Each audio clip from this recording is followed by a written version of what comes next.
karena Indonesia itu punya target Indonesia Emas tahun 2045. Kita ingin punya ya generasi yang berkualitas dan berdaya saing. Nah, untuk itu generasi ke depan tidak boleh ada yang stunting. Halo Tribuners, jumpa lagi bersama dengan saya Kusula Syaifah dalam podcast Tribun Lampung. Tribuners, untuk wawancara eksklusif kali ini tentunya saya tidak sendirian. Di sini dengan tema dan bahasan kita hari ini kita akan membahas masalah stunting Tribuners ya. Nah, mungkin Tribuners di sini bunda-bunda di rumah ada yang sudah tahu tentang stunting itu apa, tetapi untuk Tribuners yang belum tahu bisa langsung saja di sini dijelaskan langsung oleh di sini ada Dr. Kiki, yaitu selaku perwakilan dari Kepala BKKBN Provinsi Lampung. Halo dokter, selamat datang. Selamat siang.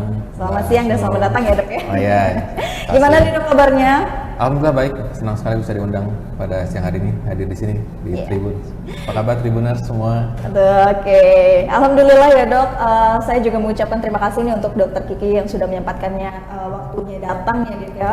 Di sela-sela kesibukan ya Tribuners, tapi bisa menyempatkan datang ke Tribun Lampung. Untuknya spesial hari ini kita akan membahas masalah stunting Tribuners. Dok, langsung saja mungkin pada pembahasan kita dok. Masalah stunting ini kan masalah yang memang masih menjadi polemik ya dok di Indonesia, khususnya juga Lampung. Kita pengen tahu nih dok, kira-kira apa sih dok stunting ini dan kenapa stunting ini bisa terjadi dok? Ya, jadi stunting secara definisi ya, ini adalah gangguan perkembangan dan pertumbuhan ya, akibat kekurangan gizi dalam waktu yang lama atau kronis, dan juga disertai oleh infeksi yang berulang. Yang mengakibatkan akhirnya tinggi badan dari si anak itu tidak sesuai dengan umur. Ya. Tapi sebenarnya selain itu juga kalau kita mau bilang tentang stunting itu apa sih bahasa gampangnya ya? Mohon maaf gitu ya. Anak stunting itu mungkin kurang cerdas. Kalau bahasanya orang-orang bilang bodoh. Karena selain tadi pertumbuhan badan yang kurang, yang lebih gawat adalah perkembangan dari otaknya. Nah, jadi secara kecerdasan anak-anak stunting itu akan tidak sepandai ya yang tidak stunting. Maka ini kan menjadi beban ya karena Indonesia itu punya target Indonesia Emas tahun 2045. Kita ingin punya ya generasi yang berkualitas dan berdaya saing. Nah, untuk itu generasi ke depan tidak boleh ada yang stunting. Makanya sekarang pemerintahan Bapak Presiden sekarang konsentrasi bagaimana kita menguatkan kualitas SDM kita. Salah satunya adalah kita dengan menghentaskan angka prevalensi stunting. Nah, kalau penyebab dari stunting ini sendiri apa sih dok? Ya sebenarnya kalau kita mau identifikasi ada 4 kalau saya nggak salah ya 4 faktor ya yang menyebabkan stunting di Indonesia cukup tinggi. Yang pertama adalah terkait dengan pemahaman pola pengasuhan. Pola pengasuhan. Ya, pola pengasuhan. Yang kedua terkait dengan akses ke fasilitas pelayanan. Kemudian ketiga, akses ke air bersih dan akses ke makanan yang bergizi. Nah, pola pengasuhan ini kalau dijabarkan lagi panjang kali lebar nih Mbak. Benar-benar. Ya. Pola pengasuhan itu ternyata bukan hanya saat anak itu sudah dilahirkan. Ternyata pola pengasuhan itu dimulai dari mulai implantasi. Pertemuan antara sel sperma dengan sel telur. Gitu ya. Nah, di situ tuh sudah harus ada pola pengasuhan. Pola pengasuhan apa? Seperti si ibu ya, calon ibu itu harus mulai mengkonsumsi gizi seimbang, ya kemudian melakukan pemeriksaan ya selama sebanyak 6 kali sampai masa persalinan nanti. Kemudian setelah dia melahirkan, dia pertama harus paham adanya IMD, iniasi menyusui dini. Dilanjutkan dengan ASI eksklusif selama 6 bulan, disambung dengan makanan pendamping ASI dan gizi seimbang sampai anak umur 2 tahun. Nah ini kan perlu disosialisasikan kepada masyarakat. Ya.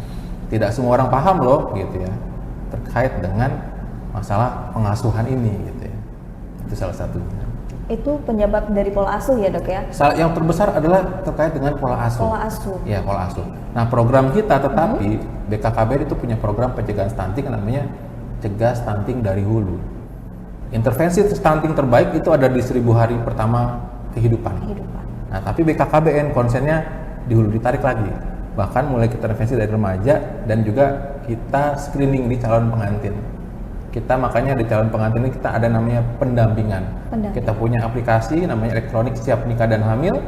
Yang ini bisa men-screening apakah si calon pengantin ini nanti dia berisiko stunting atau tidak kalau dia menikah kemudian hamil. jadi memang sudah ada sampai setahap itu ya, Dok? Iya, itu. Nah, itu sebenarnya program kita untuk mencegah stunting ya. Makanya kita cegah stunting dari hulu. Gitu. Karena stunting ini sebenarnya intervensi terbaiknya di area pencegahan sebelum 2 tahun. Kalau 2 tahun stunting relatif intervensinya progresnya mungkin sekitar 20%, 30% dan biayanya mahal. Makanya pencegahan ini lebih murah gitu ya. Kemudian bisa diintervensi bersama karena dia efeknya masih ada jangka waktu yang cukup untuk kita bisa melakukan intervensi agar anak-anak kita itu tidak stunting. Oke, berarti dari BKKBN sendiri itu sudah membuat program sejauh mungkin ya, Dok ya? Sebelum menikah bahkan ya sudah mempunyai program itu Tribuners ya. Luar biasa nih untuk demi banget nih mencegah stunting pada anak Indonesia terkhususnya ya, Dok ya. Nah, berarti kan salah satu yang Dokter Kiki bilang tadi pola asuh ya, Dok, yang paling besar tadi kan ya. Bukan semasa pas mereka sudah melahirkan dan menjadi anak, tetapi sebelum dijanin bahkan, Dok ya. Nah, kalau untuk gizi nih, Dok, gizi itu bisa mempengaruhi juga ya, Dok? Bisa. Jadi sebenarnya gini, penyebab stunting itu bisa disebabkan kalau tadi 4 faktor besar, tapi sebenarnya kita bisa bedakan ada yang intervensi yang dilakukan bisa secara spesifik maupun sensitif atau disebabkan oleh faktor langsung ataupun faktor tidak langsung. Nah, kalau Mbak tadi tanya, apakah kaitan dengan faktor gizi? Itu faktor langsungnya, Mbak. Jadi intinya stunting itu sebenarnya kekurangan asupan gizi. Jadi asupan gizi yang tidak adekuat yang dibutuhkan oleh si anak gitu ya sebenarnya. Nah, kalau dia kekurangan itu maka dia akan terjadi kekurangan gizi. Faktor tidak langsungnya banyak hal. Kemiskinan. Contohnya ya gitu ya. Itu faktor tidak langsung tuh yang akan berakibat daya beli nggak ada, akhirnya kemampuan dia untuk mengkonsumsi makanan bergizi juga tidak, ya gitu. Itu salah satunya. Berarti ada faktor langsung dan faktor tidak langsungnya. Betul, dan gizi ini salah satu menjadi faktor langsungnya ya, Dok ya. Ya, betul. Kebutuhan gizi itu tadi. Nah, berbicara masalah gizi nih, Dok. Di sini kan ada gawangan atau hashtag 2 telur cukup ya untuk mencegah stunting. Nah, itu bagaimana tuh, Dok? Ya, sebenarnya gini, intervensi terbaik ya yang disampaikan oleh teman-teman di Kementerian Kesehatan juga. Intervensi terbaik untuk masalah stunting adalah terkait dengan pemberian asupan protein hewani. Ya, nah gerakan memberikan telur gitu ya kepada ini kan gerakan BKKBN dengan Tribun nih kan ya. Kita udah punya MOU, kemudian kita bekerja sama untuk mensosialisasikan ini gitu ya. Jadi sebenarnya itu adalah intervensi untuk memberikan kebutuhan protein kepada ya baik itu ibu hamil maupun anak-anak. Itu kan protein yang paling murah tuh telur sebenarnya. Makanya ini dijadikan gerakan gitu ya. Tapi gerakannya tidak, itu kan simbolis saja sebenarnya 2. Kalau mau bisa memberikan lebih banyak lagi, lebih bagus gitu. Lebih bagus. Ya, lebih bagus gitu ya. Karena ada kebutuhan minimal protein sebenarnya untuk konsumsi ya anak-anak itu.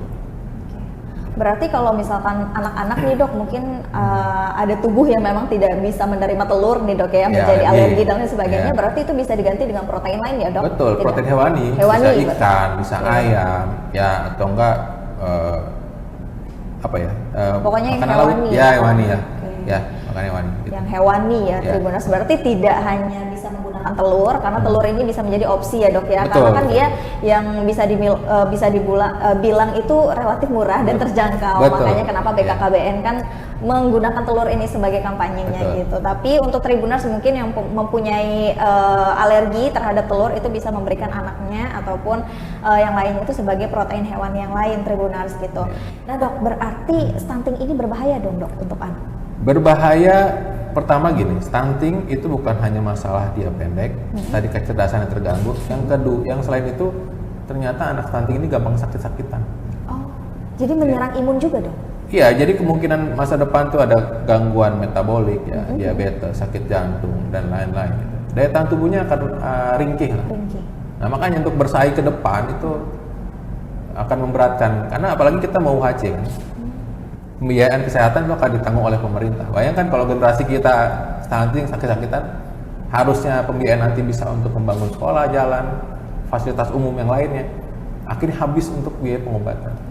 Dan pengobatan itu kan yang metabolik biayanya mahal dan berkelanjutan, ya kan? Gitu. Nah, makanya ini menjadi konsentrasi dan fokus kita bersama agar kita bisa menghempaskan Stunting ini ya, Dok, ya. Kalau bisa kita bilang zero new stunting gitu ya. Jadi tidak ada stunting baru lagi. Tidak ada stunting ya, Dok, iya, ya. Gitu.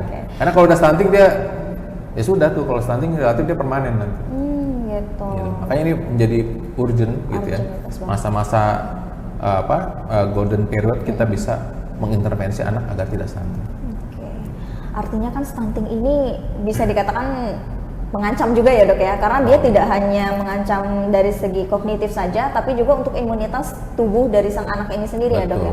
Oke. Nah, selain mungkin bisa dibilang maaf kurus, tadi ciri-cirinya apa aja sih, Dok, yang mungkin bisa kita kenali pada anak yang terkena stunting, Dok? Ya, jadi sebenarnya kalau untuk memastikan ya gitu, kalau anak kita bawa aja lah ke posyandu, kita ukur ya. Jadi kalau panjangnya tidak sesuai dengan umurnya, nah itu kita rujuk ya kepada tim ahlinya, ke puskesmas dan lain-lain.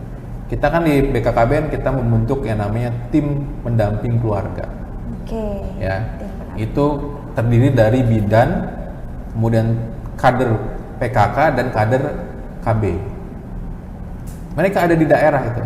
Tugas mereka itu adalah mengidentifikasi sebenarnya, meng-screening suatu keluarga yang resiko stunting, apakah mereka mempunyai resiko itu. Jadi kalau mereka sudah mendeteksi, mendapatkan gitu ya, nah mereka nanti harus melakukan rujukan ke puskesmas. Karena untuk mendiagnosa memang langsung nanti harus ada ke dokter ya, yang mempunyai keahlian untuk memastikan mendiagnosa. Jadi ini deteksi awal sebenarnya gitu ya.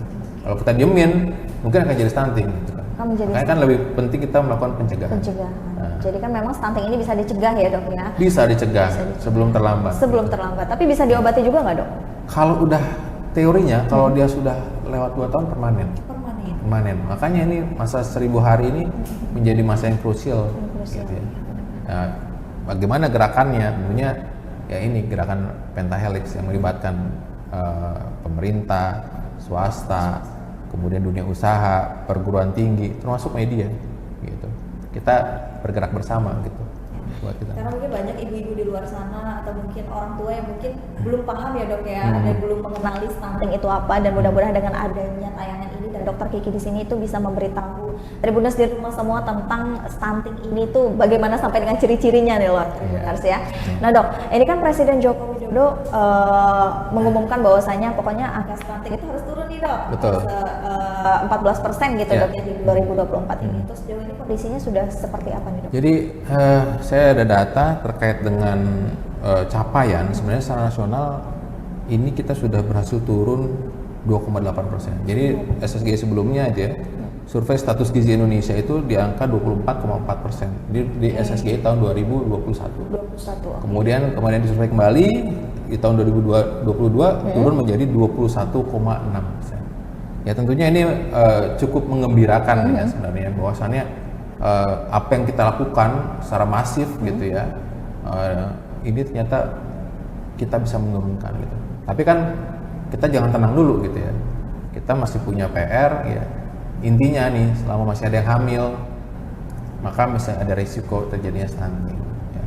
Tapi tentunya dengan kita sama-sama bergerak ya untuk bisa mencegah prevensi stunting itu, insya Allah akan berhasil. Jadi artinya memang sudah ada penurunan ya, Dok, ya? Sudah ada penurunan. Nah, kalau di Lampung sendiri ini, Dok, tadi kan secara Indonesia mungkin ya, secara keseluruhan. Kalau di Lampung sendiri itu bagaimana sih, Dok, kasusnya? Ya, Lampung memang kalau secara provinsi ini juga cukup baik ya. Kalau saya nggak salah turunnya itu Lampung itu 3,3%. 3,3%? Ya, dari 18,5 turun ke 15,2. Berarti gitu. Lumayan pesat juga ya turunnya. Lampung termasuk 4 provinsi yang sebenarnya prevalensi stuntingnya cukup rendah. Cukup rendah. Ya, tetapi kalau kita lihat per kabupaten kota itu ada beberapa yang mengalami kenaikan. Kenaikan, Dok? Ya, kenaikan, betul. Kalau di Lampung sendiri itu faktor apa tuh, Dok? Mungkin? Ya, ini tentunya kita harus melakukan assessment ya, karena tadi kan stunting itu kan disebabkan oleh banyak faktor, gitu ya. Nah, kita tidak bisa menjustifikasi di sini. Tentunya kita harus mengassessment di wilayah tersebut, ya. Intervensi dilakukan sudah ABC dilakukan, tapi kenapa naik? Ya, tentunya harus kita lihat lagi, gitu ya. Saya tidak bisa menjustifikasi, menyimpulkan ABC. Tapi faktor-faktor tersebut itu yang salah satunya ya mungkin masalah pendidikan, kemiskinan, itu kan faktor-faktor yang ikut mempengaruhi. Kemudian masalah pernikahan muda gitu ya. Nanti kalau kita ngomong tentang program kami yang di BKKBN, kita punya namanya pencegahan 4 terlalu. Ini nanti berkorelasi nih nanti dengan mencegah stunting. Jadi sebenarnya kalau kita mau cegah stunting, penggunaan alat kontrasepsinya tinggi, pengaturan jumlah dan jarak anak itu baik, kemudian karena jarak pengaturan baik, maka pola pengasuhan bisa maksimal. Benar. Otomatis anak-anak akan sehat sebenarnya gitu. Jadi kunci salah satunya untuk keberhasilan stunting adalah juga di program keluarga berencana. Itu kita sebut sekarang program Bangga Kencana, pembangunan keluarga, kependudukan dan keluarga berencana. Oke, jadi memang banyak banget ya dok program dari BKKBN ini untuk terlaksananya mengurangi stunting ya, Tribuners ya. Tadi ada apa aja tuh dok program-programnya? Kalau program yang di kami nih, programnya. Pertama kita memang kalau tadi saya besaran kita punya program keluar KB-nya gitu ya. Keluar KB-nya. Mencegah 4 terlalu sebagai faktor resiko. Ya. Kemudian kita punya program yang namanya Dapur Sehat Atasi Stunting. Dapur Sehat Atasi Stunting. Betul. Wah, itu apa tuh? Nah, Dapur Sehat Atasi Stunting ini sebenarnya BKKBN itu kan domainnya sebenarnya di perubahan perilaku ya. Komunikasi, informasi, edukasi ya. Itu di area kami. Nah, kita itu membuat Dapur Sehat ini sebagai intervensi yang spesifiknya. Kita memberikan bantuan, sebenarnya ini program charity. Sebenarnya program charity gitu ya. Tapi kita memberdayakan tim pendamping keluarga dan kader yang ada di wilayah untuk membuat makanan gitu ya yang gizi seimbang kepada anak-anak risiko stunting ataupun ibu hamil. Jadi kita bikin dapur sehat atasi stunting. Nah ini juga berkolaborasi sebenarnya, bukan BKKBN sendiri nih. Ada PKK-nya, ada dinas kesehatannya, mungkin dengan pos gizinya gitu. Jadi komprehensif di situ gitu. Jadi kolaborasi semuanya. Ya, itu dapur sehat ada. Kemudian kita punya juga gerakan yang namanya Bapak Asuh Anak Stunting. Bapak Asuh Anak Stunting. Ya, atau Bunda Asuh Anak Stunting. Nah ini maaf, ini yang program charity-nya ini sebenarnya. Oke. Jadi siapapun, individu, perusahaan, ataupun siapapun yang punya kepedulian terhadap masalah stunting, mereka bisa memberikan bantuannya melalui gerakan BAS kita bilang.